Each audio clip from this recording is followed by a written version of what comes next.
नमस्कार दोस्तों, मेरे YouTube चैनल में आपका स्वागत है। आज की कहानी है दिल का दर्द। अनन्या एक गरीब लड़की थी। उसके पिता एक कपड़े की दुकान पर काम करते थे और माँ दूसरों के घरों में चौका बर्तन किया करती थी। अनन्या अपने माँ बाप की इकलौती लड़की थी। उसके माँ बाप ने उसे बड़े लाड प्यार से पाला था। वे चाहते थे कि अनन्या पढ़ लिख कर बड़ी आदमी बने, जिससे उसके सिर से गरीबी का कलंक मिट जाए। अनन्या ने जब 10वीं का इम्तिहान पास किया तो उसके माँ बाप बहुत खुश हुए। उन्होंने कस्बे के इंटर कॉलेज में उसका नाम लिखवा दिया। इंटर कॉलेज उसके घर से थोड़ी दूरी पर था, इसलिए उसके माँ बाप ने किसी तरह पैसे का जुगाड़ करके उसे एक पुरानी साइकिल भी दिला दी, जिससे अनन्या को स्कूल जाने में परेशानी न हो। अनन्या जब साइकिल पर बैठकर स्कूल जाती तो उसे लगता जैसे वह आसमान में उड़ रही हो। यह उसका बहुत पुराना सपना था, जो उसके माँ बाप की वजह से पूरा हुआ था। इसलिए वह रोज समय से स्कूल पहुंच जाती और मन लगाकर पढ़ाई करती। लेकिन एक दिन अनन्या की जिंदगी में एक नया मोड़ आया।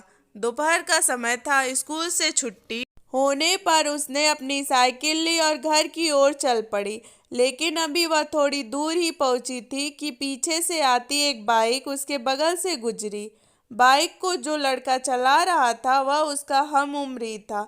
लड़के ने थोड़ा आगे जाकर अपनी बाइक रोक दी और अनन्या को रुकने का इशारा किया। अनन्या उस लड़के को अक्सर रास्ते में देखा करती थी। जब भी वह स्कूल से आती और स्कूल से जाती तो वह लड़का सड़क के किनारे खड़ा उसे निहारा करता था।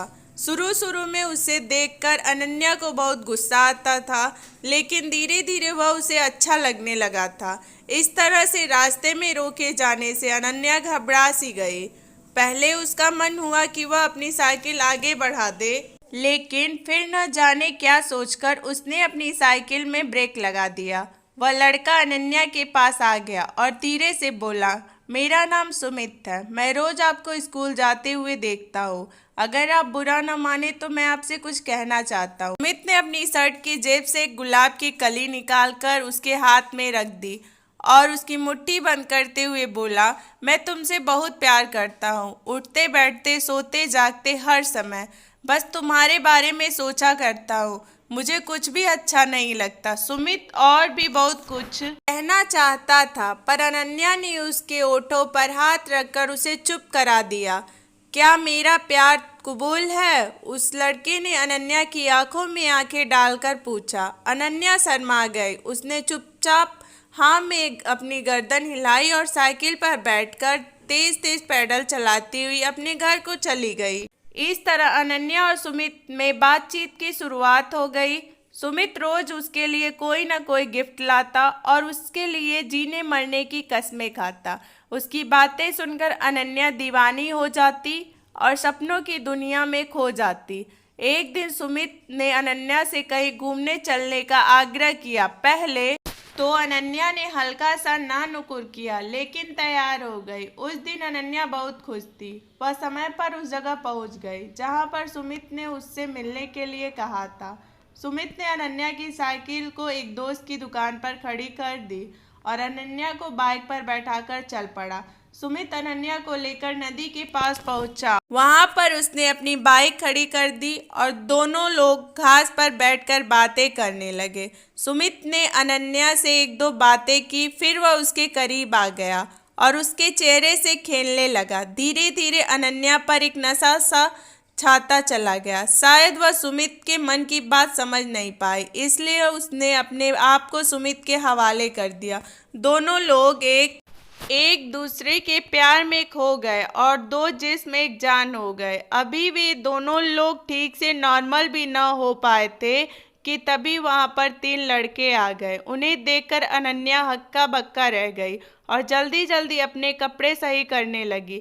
यह देखकर एक लड़के ने उसका हाथ पकड़ लिया और अपने पास घसीटता हुआ बोला, इतनी भी क्या जल्दी है रानी? हम भी तो तुम्हारे दीवाने हैं। थोड़ा हमारा भी तो मनोरंजन कर दो। अनन्या ने कातर दृष्टि से सुमित की ओर देखा, पर वह अनन्या की मदद करने के बजाय हंस रहा था। यह देखकर अनन्या का हृदय चित्कार कर उठा, यानी कि यह सब सुमित की एक सोची समझी अनन्या आगे कुछ सोच ही नहीं पाई, क्योंकि वे तीनों लड़के उसके ऊपर भूखे भेड़िए की तरह टूट पड़े थे। अनन्या मदद के लिए चिल्लाती रही और वे उसे नोचते घसीटते रहे। कुछ ही पलों में अनन्या की सहन शक्ति ने जवाब दे दिया और वह बेहोश हो गई। लगभग 1 घंटे के बाद अनन्या को होश आया। वे तीनों लड़के और सुमित वहां से जा चुके थे। दर्द की वजह से उसकी शरीर की प्रत्येक नस फट रही थी। उसकी आंखों के आगे अंधेरा छाया हुआ था। उसके सारे सपने ध्वस्त हो चुके थे। उसे अपना जीवन समाप्त होता हुआ नजर आ रहा था। सोचती रही कि क्यों मैंने सुमित की बातों पर विश्वास किया, क्यों मैं उसके साथ बस्ती से इतनी दूर यहाँ पर आई। अब मैं क्या मुंह लेकर घर जाऊंगी, अपने माँ बाप को क्या बताऊंगी। मेरा ये हाल देखकर वो तो जीते जी मर जाएंगे। अनन्या के शरीर में बिल्कुल भी शक्ति नहीं बची थी। वह किसी तरह घिसटती हुई नदी के किनारे पहुंची। नदी का पानी कलकल करता हुआ तेजी से बह रहा था। अनन्या ने एक बार फिर से अपने गरीब माँ बाप के बारे में सोचा, लेकिन साथ ही सुमित का चेहरा भी उसकी आंखों के आगे, और इसके साथ ही क्रोध, खीज और घिन के मिले जुले भाव से उसका शरीर कांपने लगा। अनन्या ने अपने दांतों को किटकिटाया, अपने शरीर की बची ताकत इकट्ठा किया और धीरे से खड़ी हुई। उसने अपनी आंखें बंद कर ली, हाथों को जोड़कर मन ही मन अपने माता पिता से माफी मांगी और फिर नदी में छलांग लगा दी। अगले ही पल अनन्या नदी में डूबने लगी, लेकिन अब न तो वह किसी को अपनी जान बचाने के लिए पुकार रही थी और न ही बचने के लिए संघर्ष कर रही थी। उसका मन अब भी अपने बेवफा प्रेमी के बारे में सोच रहा था।